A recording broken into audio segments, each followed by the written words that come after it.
Егер досыңды ренжітіп алсаң, міндетті түрде кешірім сұрай біл.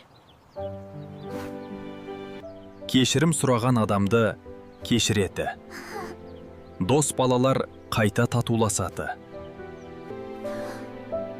Қазақ халқында ауырған адамның көңілін сұрау үлкен әдеп. Келген адамдар науқастың көңілін көтеріп, жақсы сөз айтады. Тез сауығып шығыңыз, деп ақ тілектерін білдіреді.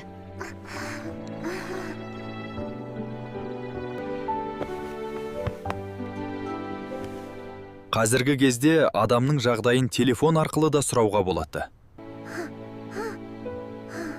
Сыпайылық пен қамқорлық адамның ең жақсы қасиеттерінің бірі.